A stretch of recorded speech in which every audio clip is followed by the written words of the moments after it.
السلام علیکم ورحمۃ اللہ وبرکاتہ۔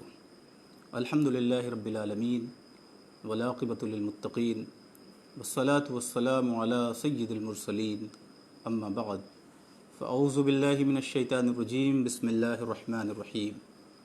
یا ایہا الذین آمنوا کتب علیکم الصیام کما کتب علی الذین من قبلکم لعلکم تتقون۔ صدق اللہ مولانا العظیم۔ ناظرین محترم، فیضان رمضان گروپ میں آپ کا خیر مقدم ہے۔ علی جناب حافظ اقبال صاحب، حافظ بلال صاحب کی خواہش پر میں آپ کی سماعتوں کی دہلیز پر پہنچا ہوں۔ حضرات، یہ اللہ کا شکر و احسان ہے کہ اس نے ہمیں یہ ماہ مبارک عطا فرمایا، اور اس ماہ مبارک میں اللہ تبارک و تعالی نے مسلمانوں پر روزہ فرض فرمایا۔ روزہ فرض کیا گیا۔ قرآن مجید میں اللہ فرماتا ہے کتب علیکم الصیام، اے ایمان والوں تمہارے اوپر روزہ فرض کیا گیا جیسا کہ تمہارے اگلوں پہ فرض کیا گیا۔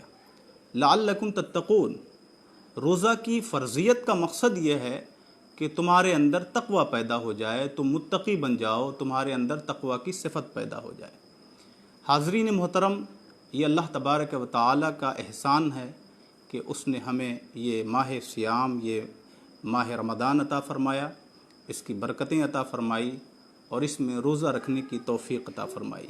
یقیناً بندہ اپنی محنت سے، اپنی کوشش سے روزہ نہیں رکھتا ہے۔ روزہ وہی بندہ رہتا ہے جسے اللہ تبارک و تعالی یہ توفیق عطا فرماتا ہے۔ ورنہ آپ دیکھیں کہ عام دنوں میں اگر 2-3 گھنٹے آدمی پانی نہ پیے اور مشروبات نہ پیے، کچھ کھائے نہیں، کچھ پیے نہیں، تو اسے عجیب قسم کی کیفیت محسوس ہوتی ہے۔ لیکن اللہ اکبر، رمضان المبارک میں یہ اللہ تبارک و تعالی کا خاص فضل ہے کہ اس کے فضل سے بندہ 14 سے 15 گھنٹے بغیر کچھ کھائے پیے رہتا ہے، لیکن الحمدللہ رب العالمین اسے کوئی نقاہت کا احساس نہیں ہوتا، اسے کوئی پریشانی کا احساس نہیں ہوتا ہے۔ اور خوشی کی بات یہ بھی ہے کہ وہ روزے کے ساتھ ساتھ اپنے تمام کاموں کو کیا کرتا ہے۔ ایسا نہیں ہے کہ رمضان کے دنوں میں وہ اپنے کاروبار کو بند کر دیتا ہو یا اپنی مصروفیات کو بند کر دیتا ہو، نہیں، وہ اپنے سارے کام کو کرتا رہتا ہے اور اسی میں روزے سے بھی رہتا ہے۔ تو یقیناً یہ اللہ تبارک و تعالی کا فضل ہے ان بندوں پر جو روزہ رکھتے ہیں۔ روزے کا مقصد کیا ہے؟ تقوی پیدا ہو جائے۔ تقوی کس کو کہتے ہیں؟ اللہ کا ڈر، اللہ کا خوف، اوامر پر عمل، نواہی سے اجتناب۔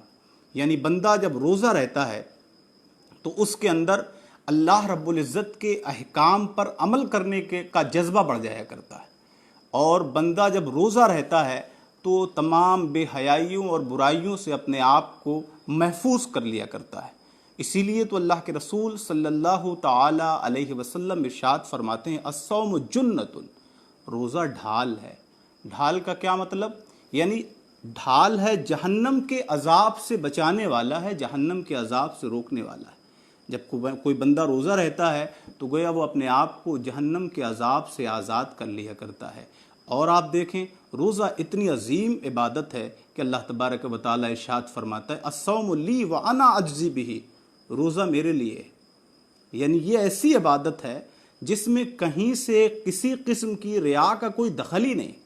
آپ دیکھیں کہ بندہ تنہائی میں بھی رہتا ہے، جلوت میں رہتا ہے، خلوت میں رہتا ہے، اور اسے ہر جگہ وہ احسان کی جو منزل ہوتی ہے، جس منزل کو پانے کے لیے مشائخ کرام اور صوفیہ اعظام بڑی مشقت اٹھاتے ہیں اور بڑی عبادتیں اور بڑی ریاضتیں کرتے ہیں، تب وہ احسان کی منزل پر فائز ہوتے ہیں۔ احسان کی منزل کیا ہے؟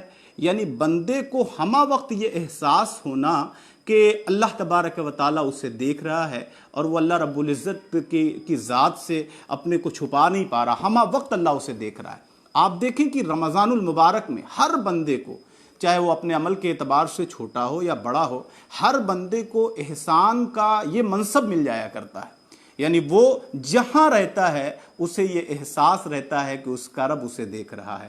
یعنی اگر وہ تنہائی میں ہے، مشروبات اس کے فریز میں بھرے ہوئے ہیں، اس کے گھر میں کھانے پینے کی اشیاء موجود ہے، کوئی نہیں دیکھ رہا، اگر وہ چاہے تو کمرہ بند کرے اور کچھ چیزیں اپنی فریز سے نکال کر کھا لے اور پھر اپنا منہ پوچھ کر لوگوں کے سامنے آ جائے، تو کون جانتا ہے کہ یہ روزہ ہے کہ نہیں ہے؟